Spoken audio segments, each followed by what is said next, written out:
All right, welcome back. So we saw in the last section how we can find limits using tables and graphs, which are nice, but a little clunky at times. So there's got to be a better way to find limits, right? And there is. So we have a few techniques that we can go through that are more algebraic in nature, and that will allow us to find limits a little bit easier and more definitively versus graphs and tables. So let's take a look at a couple. So we have our techniques for calculating limits in section 12.2. So for many rational functions, we cannot simply do direct substitution. So we saw that in some cases that will work, but not in all cases. So in these cases, we can try the dividing out technique or the rationalizing technique. So again, these are specifically going to be for rational functions. So now the criteria for determining whether or not to use these techniques is based on the result from direct substitution. So we still want to try direct substitution first, but based on the result, that's going to clue us in that we have to use other techniques. So if direct substitution produces the result of 0 over 0, this fraction is called an indeterminate form. And then one of these alternate techniques should be used to find the limit. So let's start with the dividing out technique. So in many instances, by simply factoring the numerator and denominator of a rational function, a common factor can be canceled out. The limit can then be found by using direct substitution on the simplified rational function.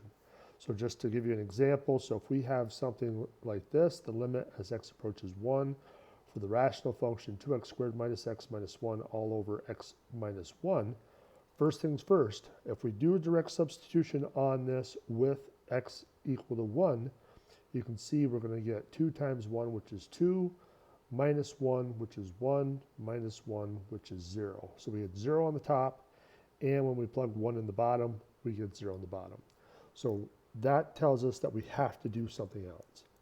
So now we can see if we do factor the top, we can get a common factor of this x minus 1, cancel that out, and that leaves us with just the 2x plus 1.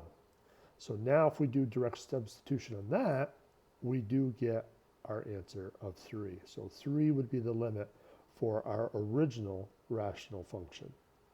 So let's try a few examples. So find the limit algebraically if it exists. So we have the limit as x approaches 1, so we got x squared minus 1 over x minus 1. So first things first, let's just do our direct substitution. So we can see that 1 squared is 1 minus 1, which is 0, and on the bottom we get 0. So that is our clue that we can do something more. So now if we rewrite our limit, and now we can factor this, and this should be a common factorization that you remember. So if we factor it, we should get x plus 1 times x minus 1 all over x minus 1, and lo and behold, they cancel. So if we do the limit of x plus 1 as x approaches 1, we should get 2, and we're done. Now, what about something like this? Now, it seems like that we don't have to go through that step of doing direct substitution on the first step, but you don't know what you're going to get. So you should always do that. Always try direct substitution first just to see what you get, and then take those other steps as necessary. So if we plug in 9 at the top, we do get 0. And if we plug in 9 in the bottom, square root of 9 is 3. 3 minus 3 is 0. All right, so now this one is a little bit trickier. So we got t minus 9 over 3 minus the square root of t. So one of the things that you should notice is that the order of the variable and the constant is reversed from top to bottom. So we would kind of like that to be in the same order. So if we do a little bit of factoring on the bottom,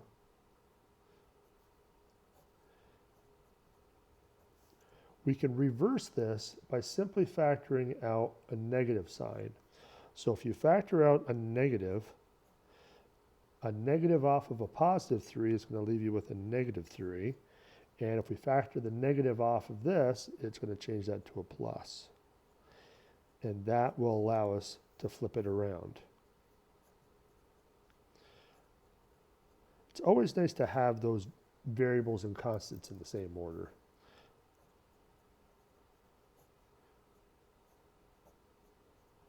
So now we have this. Still not a lot to go on, but because of this square root, that's kind of a key that we're going to have to try to break this t into a square root times another square root. So if we tried to factor this, and this is not a common factorization, but if we had the square root of t and the square root of t, and then we have the negative square root of t minus 3. Well, we know that 3 squared is 9, and we know that if we take the square root of t and square it, we're back to t. So this actually is very similar to what we did over here. We can just kind of break it apart into the plus and the minus of the square root of, in this case it was 1, but in this case the square root of 9, which is 3.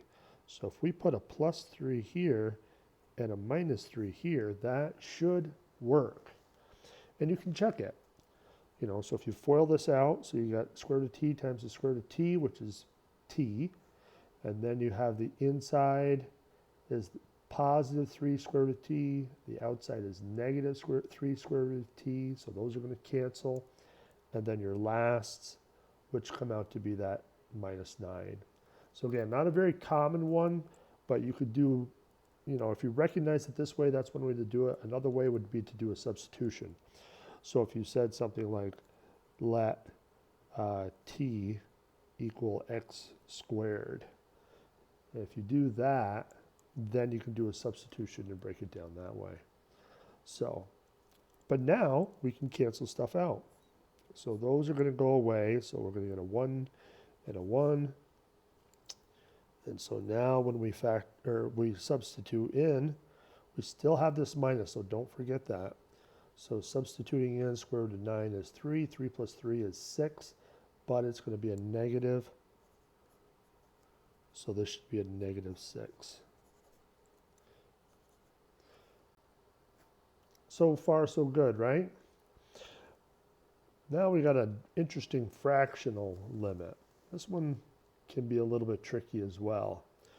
But we first should check to see if we get an indeterminate form. So if we substitute in, we get 2 over 4, which is a half minus a half is indeed 0.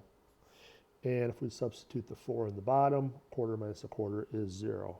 So again, that's key. You have to have that in place first before you go any further. So now, what do? Well, we should maybe try to get these fractions combined. We can combine the fractions on the top, and we can combine the fractions on the bottom. So that's one way we could start it off, or we could just multiply the top and bottom by the LCD of whatever the top and bottom is going to be. So we can kind of see that the LCD on the top is 2x, but the LCD on the bottom is 4x. So let's just make it all the same and use 4x. 4x should work for both the top and the bottom. So now what we can do, and I'll just erase this, is to multiply the top and the bottom by that 4x. And let's see what happens. So still carry down that limit stuff. A lot of students like to leave that out, but it's pretty important to keep that until the very end. Remember, you only lose that once you substitute that x in. Don't lose it before that, though. So in this case, if we multiply the 4x times our first fraction, the x's are going to cancel, and so you just have the 4 times the 2, which is 8. Same idea, 4x times the 1/2, so now the 4 is going to cancel with the 2, and so you're left with a 2x times the minus 1, So that's going to be a minus 2x. All right, same idea on the bottom. So 4x times the 1/4, so the 4's will cancel, leaving you with just the x. And then the 4x times the 1/x, so now the x's cancel, and so you're left with the minus 1 times 4, which is a minus 4. So we didn't really do a lot, but we did make it look a little bit less complicated, right? Hopefully. But now, if we tried to do direct substitution here, let's see what we get. If we plug the 4 into the top, well, 8 minus 8 is 0. And if we plug the 4 in the bottom, we still get 0 over 0. So we're still not done.